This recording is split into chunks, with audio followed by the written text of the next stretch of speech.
Graças a Deus por mais essa oportunidade de poder estar aqui compartilhando com os irmãos mais um trecho da Palavra de Deus. E, na verdade, antes de nós nos dirigirmos ao nosso texto, eu gostaria de colocar uma pergunta para nós. Como viveremos? Ou melhor, como morreremos? Qual é o meu intuito com essa pergunta? Onde eu quero chegar com ela? A grande perspectiva que a Bíblia nos direciona é que, da maneira que nós enxergamos a Deus, isso afeta diretamente e totalmente a maneira como nós vivemos as nossas vidas. A maneira como nós pensamos, a maneira como nós sentimos, a maneira como nós encaramos a realidade em todos os seus aspectos, seja no trabalho, seja na família, seja no relacionamento uns com os outros, e seja também através do motivo pelo qual nós vivemos. Por isso a pergunta, como viveremos? Ou melhor, como morreremos? O texto que o nosso irmão Leandro nos trouxe para nós, ele realmente aponta para isso. Paulo, ao descrever aos Filipenses, o texto que meu pai também leu na carta aos Filipenses, nos aponta para essa realidade. O viver é Cristo e o morrer é lucro. Mas para que nós possamos ter essa perspectiva de uma maneira verdadeira em nossos corações, o Espírito Santo de Deus precisa fazer uma transformação radical em nossas vidas. Eu convido agora os irmãos para que abram comigo em Lucas, capítulo 2, nós leremos dos versos 25 a 35.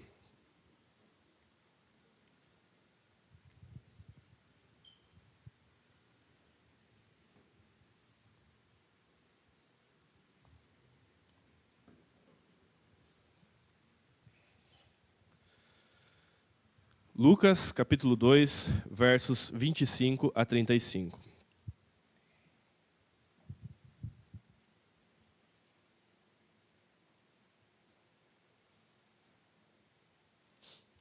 Diz assim a palavra de Deus. Havia em Jerusalém um homem chamado Simeão, homem este justo e piedoso, que esperava a consolação de Israel. E o Espírito Santo estava sobre ele. Revelara-lhe o Espírito Santo que não passaria pela morte antes de ver o Cristo do Senhor. Movido pelo Espírito, foi ao templo, e quando os pais trouxeram o menino Jesus para fazerem com ele o que a lei ordenava, Simeão o tomou nos braços e louvou a Deus, dizendo: Agora, Senhor, podes despedir em paz o teu servo, segundo a tua palavra. Porque os meus olhos já viram a tua salvação, a qual preparaste diante de todos os povos, luz para a revelação aos gentios e para a glória do teu povo de Israel. E estavam o pai e a mãe do menino admirados do que dele se dizia. Simão os abençoou e disse a Maria, mãe do menino: Eis que este menino está destinado tanto para a ruína como para levantamentos de muitos em Israel, e para ser alvo de contradição. Também uma espada traspassará a tua própria alma, para que se manifestem os pensamentos de muitos corações. Amém. Vamos orar mais uma vez. Senhor Deus, nós estamos, Senhor Deus, mais uma vez diante de tua palavra, Senhor Deus. E, Pai, nós cremos, Pai, que ela é a tua palavra verdadeira, Senhor Deus, a palavra que procede, Pai, diretamente do Senhor, Pai, para os nossos corações, Pai. E que através dela, Pai, nós encontramos vida, Senhor Deus, encontramos, Pai, tudo aquilo, Pai, que o Senhor quis, Pai, que nós conhecêssemos do Senhor, Pai. E não somente isso, Pai, mas também encontramos nela, Senhor Deus, a viva esperança, Pai, que nos aponta para Cristo, Senhor Deus. E também, Pai, pedimos, Pai, que nessa noite, Senhor Deus, Pai, essa palavra, Pai, possa trazer, Pai, aos nossos corações, Senhor Deus. Pai, ensino, Pai, que possa ser aplicado em nossas vidas, Pai, diárias, Senhor Deus. Pai, para que nossos corações verdadeiramente, Senhor Deus, vivam, Pai, uma esperança verdadeira no Senhor, para a glória do Senhor, Pai. Cuida, Senhor Deus, de nossas vidas essa noite, Senhor Deus, e que o Teu Espírito Santo possa nos conduzir. Nós oramos assim, em nome do Seu Filho Jesus Cristo. Amém. Muito bem, meus irmãos. Antes de nós entrarmos propriamente no texto, eu sempre gosto de trazer para os irmãos algumas expressões para que nós compreendamos o texto que nós estudaremos, meditaremos nessa noite e nós tenhamos o contexto correto. Como nós estamos lendo o Evangelho de Lucas, o propósito explícito de Lucas é que Teófilo tenha plena certeza das verdades em que foste instruído. Então, Lucas, ele escreve o seu Evangelho trazendo para que uma maneira coordenada dos fatos, como ele mesmo diz, para que Teófilo, a quem ele se dirige a carta, o Evangelho, possa ter certeza da verdade da qual ele foi instruído. Então, nós temos essa direção que Lucas nos traz no seu próprio Evangelho. O conteúdo do livro, ele refere-se principalmente à pessoa e obra de Jesus, desde sua encarnação até sua ascensão. Portanto, o propósito explícito é confirmar Teófilo e outros na fé cristã à medida que apresentam um relato histórico de Jesus. É claro que os outros evangelhos, eles também têm a conotação de trazer para as pessoas exatamente a história viva de Jesus durante o tempo em que ele esteve nessa terra. Mas Lucas, ele escreve de uma perspectiva de um grego. Muito provavelmente, Lucas, ele era um grego, ou seja, ele não era judeu, então ele escreve essa perspectiva de um grego e também tendo, muito provavelmente, como vista, um público também grego. Só que nós também percebemos, e inclusive no texto de hoje, que Lucas não se limita somente a essa abrangência grega, mas ele escreve de uma maneira que os próprios judeus, ao lerem o seu evangelho, consigam compreender que Cristo também cumpre as profecias das Escrituras. Então, Lucas, ele tem essa característica mais abrangente com relação ao seu evangelho. Nós temos também uma ênfase crescente nos capítulos 1 e 2 do Evangelho de Lucas. É peculiar de Lucas eventos que não existem nos outros evangelhos de maneira detalhada. E, embora possivelmente seja um evangelho escrito para uma audiência majoritariamente grega, ainda assim faz menções a profecias que judeus compreenderiam imediatamente, como eu acabei de dizer para os irmãos. Isso tem um papel muito importante, porque Lucas ele nos traz uma perspectiva com relação ao povo de Deus, uma perspectiva de continuidade e também de descontinuidade, que é um tema que nós meditaremos também nessa noite. O nosso texto nos traz essa verdade. Há uma continuidade, porque, como nós veremos, será apenas um povo a ser levado à salvação. Não são dois povos, não há judeus e gregos, mas, pelo contrário, é apenas um povo que é chamado para a salvação. E também apenas um trajeto para a redenção na história da humanidade. Então, Deus não divide a redenção das pessoas com base no povo, primeiramente, que ele escolheu como os judeus e depois os gentios. Mas, na verdade, toda a história da redenção, ela apresenta um só povo e um só propósito específico de Deus de salvar as pessoas. Mas, como eu disse, há também uma questão de descontinuidade, sim, porque, afinal de contas, são duas alianças. Nós temos a Antiga Aliança e a Nova Aliança, o Antigo Testamento e o Novo Testamento. Então, Lucas, ele traz essa perspectiva para nós, em que algo que está sendo descontinuado e, ao mesmo tempo, continuado. Por quê? Porque o propósito específico de Deus em trazer salvação sempre foi tensionado na pessoa e obra de Jesus Cristo, tanto para judeus como para gentios. Então, nós temos esse entendimento a respeito do Evangelho de Lucas.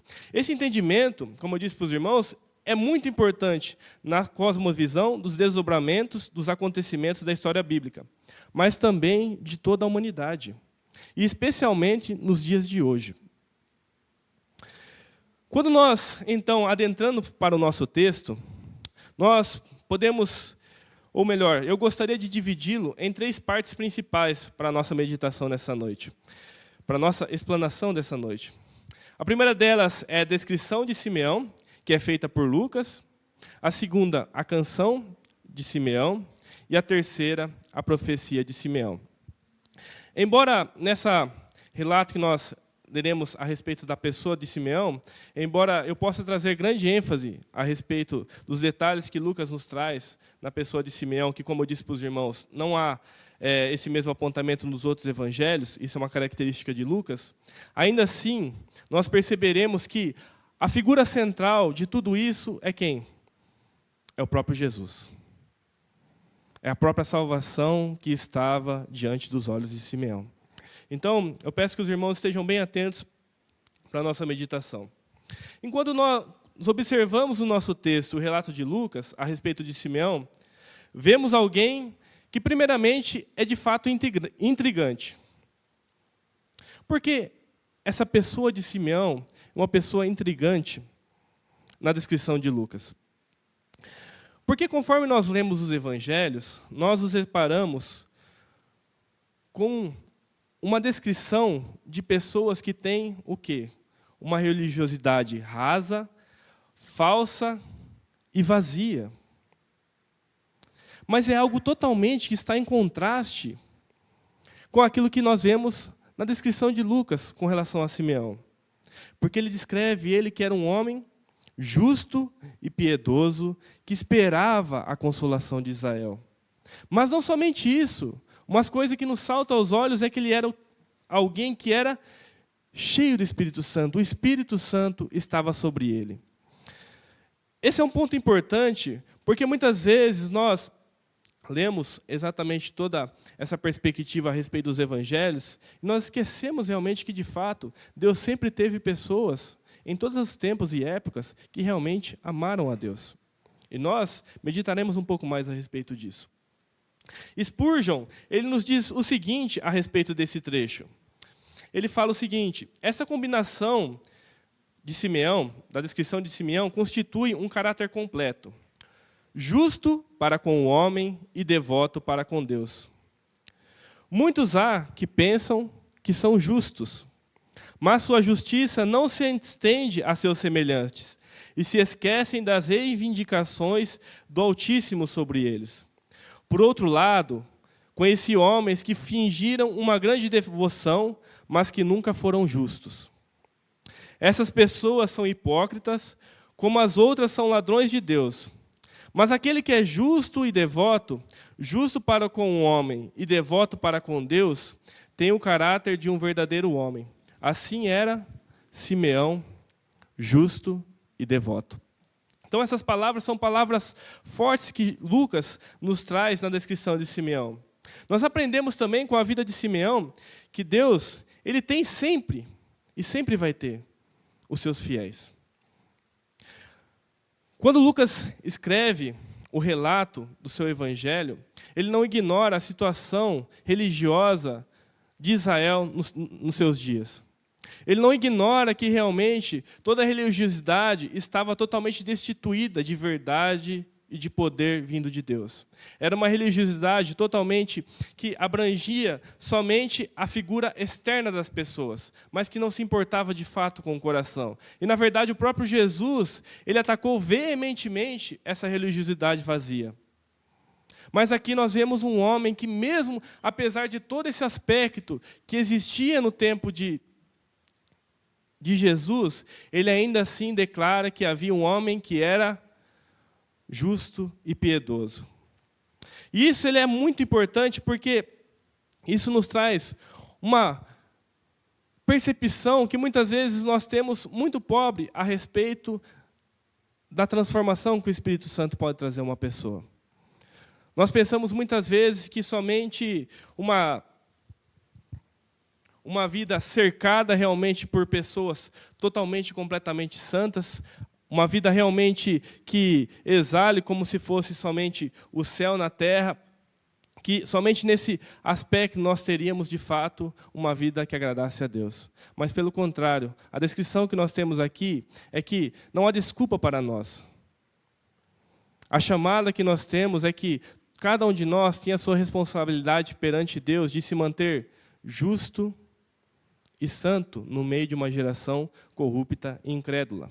Nós não podemos nos desculpar pelas fraquezas, muitas vezes, que nos rodeiam. Nós não podemos nos desculpar por causa do tempo em que nós vivemos, da maldade em que nós vivemos. Nós não temos essa desculpa. Porque naqueles tempos, naquela época em que a religiosidade estava em tão nível abaixo, nós vemos a expectativa de um homem que era justo e piedoso.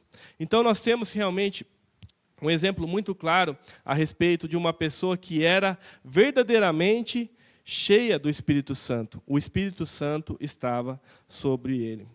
E como teria sido bom para os escribas instruídos e os fariseus dos dias de Simeão, se eles tivessem se sentado aos seus pés para ouvi-lo.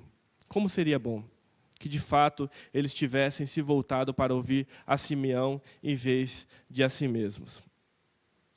Então nós também, agora nós seguimos, de fato, para o encontro propriamente de Simeão com o Salvador Jesus, o Messias.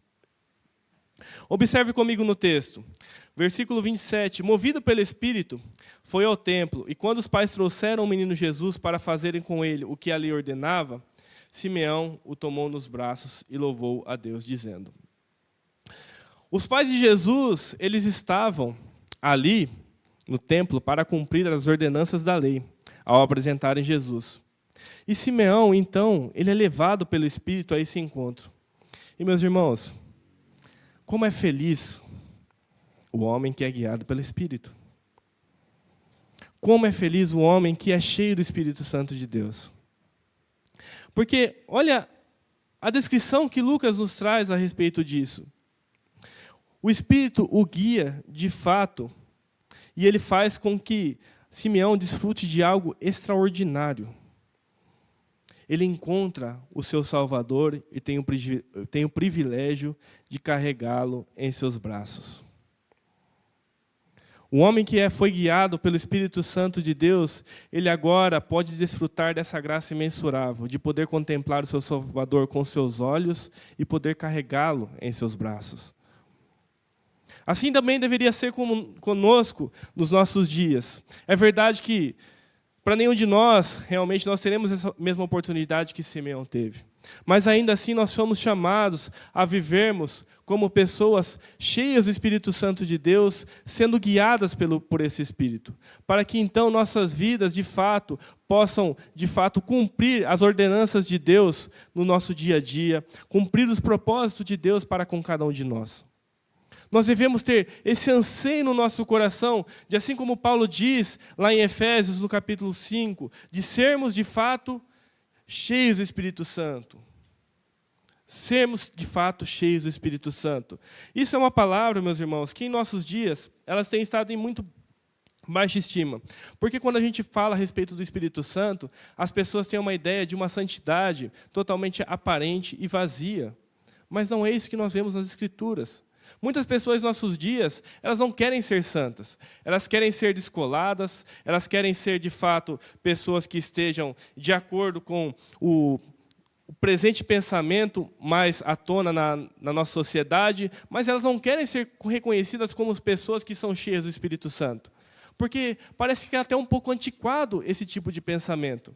Mas nós vemos novamente, como eu disse para os irmãos, em Lucas, ele descrevendo Simão, um homem cheio do Espírito Santo que pôde desfrutar de algo extraordinário vindo do Senhor. De fato, seus olhos contemplaram a salvação. E não somente isso, mas suas mãos o carregaram.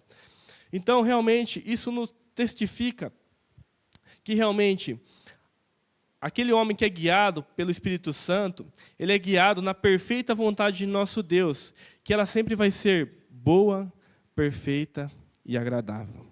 Nós vemos exatamente esse exemplo sendo cumprido na vida do próprio Simeão.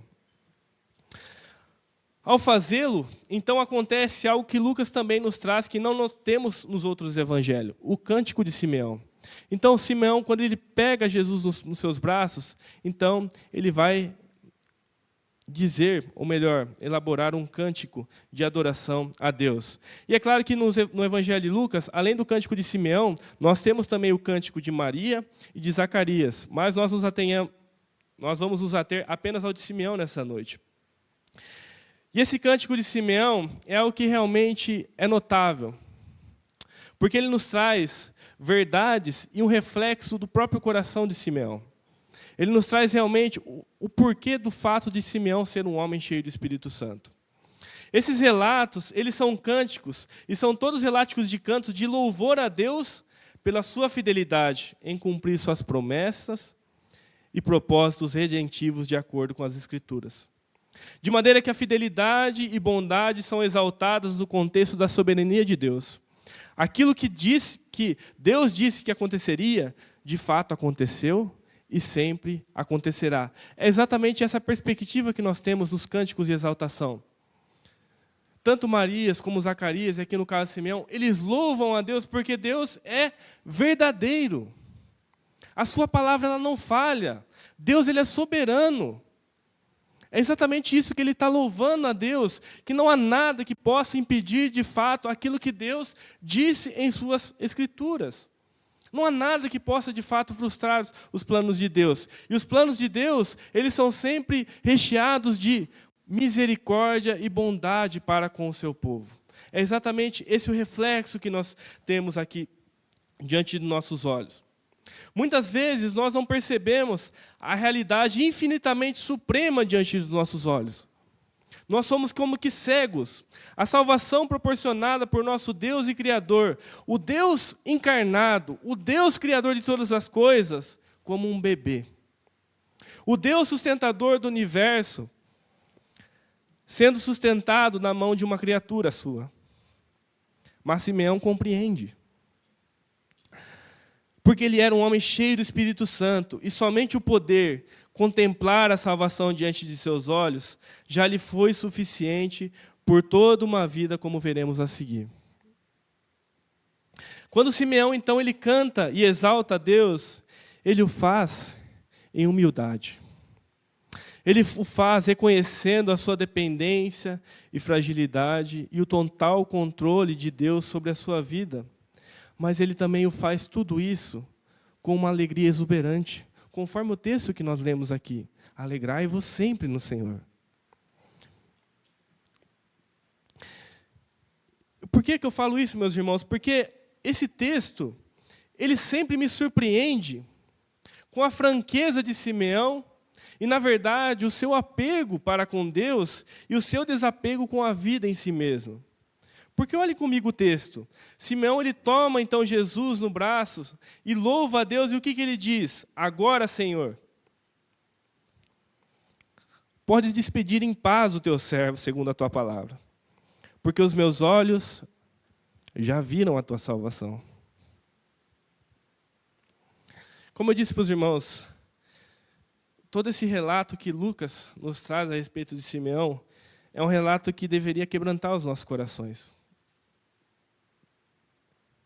Um homem que, após ele ter carregado os Messias em seu colo, ele diz o seguinte: não há nada mais nessa vida que me falte. Aquilo que Deus disse, ele de fato, ele cumpriu. Então, Deus, pode me levar.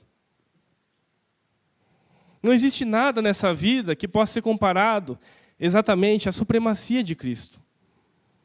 E ele entende isso. E ele abraça isso. E ele diz: Deus, minha vida está entregue em suas mãos. E como nós, muitas vezes, nós amamos o presente mundo. Nós somos apegados às situações, à vida que nós temos. E é claro que eu não estou dizendo aqui que a vida em si não seja importante, que o amor pelas pessoas não seja importante, os relacionamentos não sejam importantes. Mas o cerne aqui é um desapego da vida, um apego verdadeiro a Deus. Conforme o texto que também nós lemos em Filipenses, o que Paulo fala? Para mim, o viver é Cristo e o morrer é o quê? É lucro. O que demais essa vida pode oferecer que Deus não ofereça, como o pastor Daniel pregou algumas semanas atrás, 100 vezes mais. É verdade que, como diz o texto, com sofrimento e perseguições, mas ainda assim, 100 vezes mais. Nós nos contentamos muitas vezes com muito pouco. E Simeão, ele volta os seus olhos, e apenas o fato de poder ver de fato o seu Messias, isso já era suficiente para ele. Assim também deveria ser conosco. Na classe dos homens, nós temos estudado o livro de Eclesiastes. E Eclesiastes vai falar muito a respeito disso, sobre a vaidade da vida. Sobre como muitas vezes nós nos deixamos levar por pensamentos ímpios que não consideram a Deus Vivemos realmente como se esse mundo fosse tudo que de fato existe. Como se a nossa vida aqui fosse de fato a única coisa que pode trazer alegria para o nosso coração. Mas a verdade não. Nós juntamente deveríamos dizer, juntamente com Simeão: agora pode despedir-me em paz, porque os meus olhos viram a tua salvação. Há um segundo trecho também sobre essa canção, e nesse segundo trecho ele cobre o cumprimento da promessa feita a Abraão depois de repetidas vezes.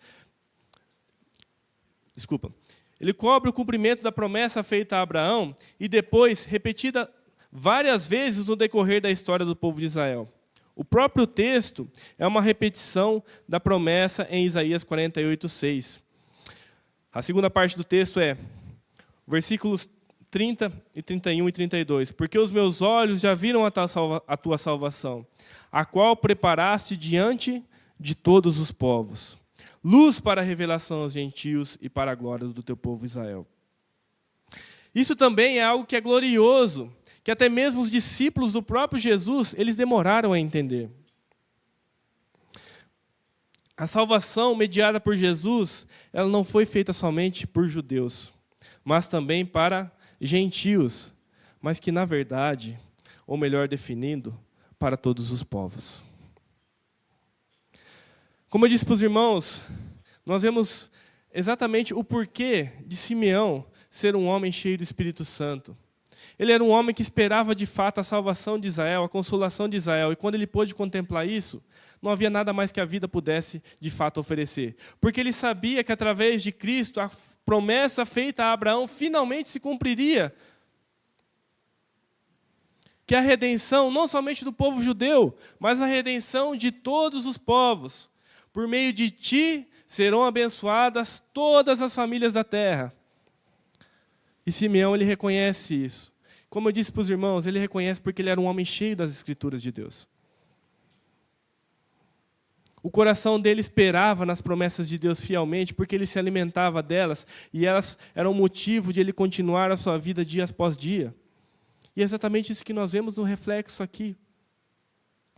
O cumprimento da promessa de Deus, mesmo ele de fato não vendo esse cumprimento sendo de fato acontecendo diante dos seus olhos com relação aos gentios, ele sabia que simplesmente o fato do Messias estar ali, a promessa de fato já estava cumprida. Porque não haveria nada que pudesse impedir essa promessa de se cumprir através da salvação de todos os povos. Na perspectiva de Simeão, a verdade se concretizará com relação à salvação de todos os povos. Na perspectiva dele. Mas a nossa perspectiva, louvado seja Deus, porque ela já se concretizou. E, na verdade, de fato, ela vem se concretizando ao longo desses 2000 anos. E nós louvamos a Deus por isso. E como disse, isso se evidencia o controle e a soberania de Deus sobre todas as coisas. Por isso, meus irmãos, não existe nada que nós deveríamos temer como cristãos. Não existe nada. Mas, pelo contrário, isso deveria nos libertar para uma vida de trabalho, porque o que nos resta realmente é o trabalho para a glória de Deus, vivendo e anunciando essa luz por todo o mundo. Como o famoso pregador diz, John Piper, ele fala assim, para que nós preguemos isso para a alegria de todos os povos. E nós, muitas vezes, recebemos essa mensagem e retemos ela para nós mesmos. Quando, na verdade, isso deveria ser uma boa nova de salvação para todos os povos. É por isso que deve haver um zelo em nosso coração com relação à pregação da palavra de Deus, não somente no contexto da igreja local, mas também no contexto geral e mundial, dos povos não alcançados. O desejo verdadeiro para que pessoas, assim como eu e você, se juntem em louvor e adoração, reconhecendo a graça por meio de Jesus Cristo. A luz que Simeão viu pela fé ao segurar o menino Jesus em seus braços, ainda brilhará tanto que todas as nações do mundo gentil haverão de vê-la. Mas não somente isso, a glória daquele Jesus que Israel crucificou será tão claramente revelada aos judeus dispersos que eles olharão para aquele a quem traspassaram e se arrependerão, convertendo-se. Chegará o dia em que o véu será removido do coração de Israel e todos se gloriarão no Senhor. O nosso desejo deve ser que nós aguardemos esse dia com grande expectativa, vigiando e orando. E se Jesus de fato for a luz e a glória de nossa alma, ansiaremos cada vez mais por esse dia. J.C. Ryle, ele diz o seguinte: o evangelho de Jesus foi como o nascer do sol para todo o mundo pagão da época de então. A luz que brilhou no coração dos homens em relação às coisas espirituais trouxe tão grande mudança quanto o dia traz a noite. E realmente esse é o relato que nós temos no testemunho do desenrolar da história, onde as pessoas elas foram recebendo o evangelho e isso foi transformando não somente as suas vidas, mas toda a cultura em que elas viviam. Porque é isso que o evangelho faz. Ele traz luz aonde há trevas. E como esse mundo ele está cheio de trevas. Como esse mundo ele perece pela falta de luz.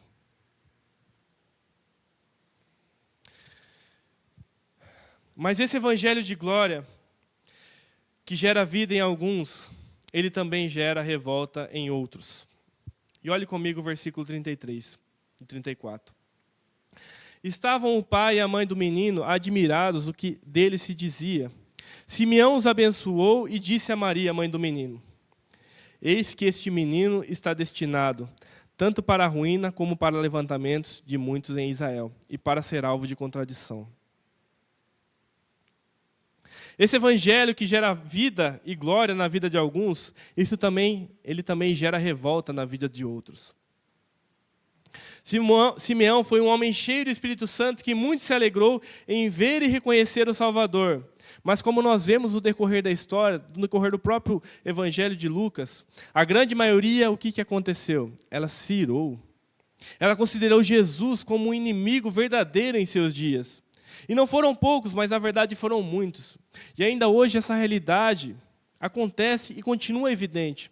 Porque sempre que o verdadeiro evangelho é pregado, só pode existir duas respostas. Que é ou aceitação ou ódio. Não há um meio termo. Sempre que o verdadeiro evangelho é pregado, só há apenas essas duas respostas diante das pessoas. Não há como você ficar em cima do muro, porque o verdadeiro evangelho, ele afronta o nosso coração. Ele traz de fato a expectativa e a realidade de quem de fato nós somos perante Deus. Nós não somos boas pessoas. Nós somos pecadores miseráveis que carecemos da glória de Deus. Nós carecemos da misericórdia de Deus. Nós somos pecadores que muitas vezes amamos a futilidade das nossas vidas. Nós amamos os nossos desejos carnais. É por isso que Simeão ele traz exatamente essa profecia a respeito da vida do próprio Jesus e que de fato se cumpriu e continua se cumprindo até os dias de hoje. É por isso que o evangelho ele precisa ser pregado de maneira clara, para que verdadeiramente aqueles que são de Cristo sejam de fato estabelecidos e aqueles que não são, sejam de fato também, nós possamos de fato reconhecê-los. Nós não podemos deixar nos enganar. A mensagem do evangelho ela diz o seguinte: arrependa-se e creia, abandone essa vida pecaminosa. E uma pessoa sem Deus, ela se revolta ao ouvir uma coisa assim. Somente o Espírito Santo pode operar isso no coração do ser humano. Olhe para Cristo de tal forma de que tudo que você precisa nessa vida, o ápice nessa vida, está nele e é Ele. Ele, Simeão, considerava a soberania de Deus no governo da história. O plano de Deus já estava traçado desde a fundação do mundo e agora era chegada a hora. O Redentor estava entre eles e assim como o nascimento dele estava previsto, não havia nada que pudesse mudá-lo. Assim também a sua morte já estava prevista e não haveria nada que pudesse impedi-la. É exatamente o que ele diz no verso 35, na primeira parte. Também uma espada traspassará a tua própria alma. Se referindo a Maria, que ela contemplaria a morte de seu filho. O filho que ela gerou, mas o Filho de Deus, que ele veio de fato para isso. Ele veio de fato para morrer. E como eu disse para os irmãos, assim como Simeão sabia que Jesus nasceria, ele sabia que Jesus morreria. Não havia qualquer chance desse plano soberano de Deus a respeito da salvação ser frustrado, porque o nosso Deus, ele é soberano. Não há nada que possa frustrar os planos do Senhor. Não há nada, mas a salvação de fato, ela aconteceu conforme os desígnios do Senhor. E finalmente, quando essa salvação acontece, ela acontece através do Evangelho que traz à luz o verdadeiro caráter de muitos. Que é como ele diz na segunda parte, para que se manifestem os pensamentos de muitos corações. A pregação da cruz, ela revelaria a inimizade que alguns têm contra Deus, mas também ela revelaria o cansaço, a sede da alma de outros. Mostraria de fato quem os homens realmente são. A vida e a morte de Jesus trariam uma revelação sobre o estado espiritual de Israel. Assim comparativamente acontece em nossos dias. Quando nós colocamos o Evangelho de fato perante as pessoas, nós de fato percebemos o seu estado perante Deus. Porque o Evangelho ele traz luz.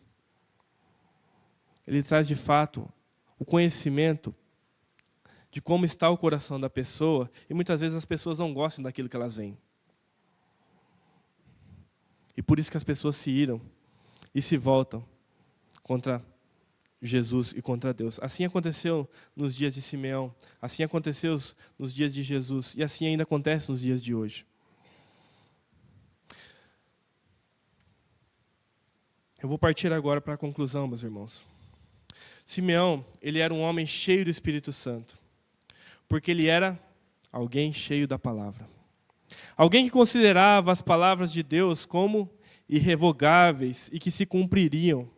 E embora a religião em seu contexto estivesse totalmente deturpada, ele tinha um compromisso sincero e verdadeiro com o Deus vivo. E nada poderia abalar a sua confiança e a sua devoção a Ele. De maneira que Deus, em sua graça, honrou a Ele, concedendo o privilégio de segurar em seus braços o Redentor encarnado. Assim também, meus irmãos, nós somos chamados a viver uma vida nessa esperança da promessa de Deus.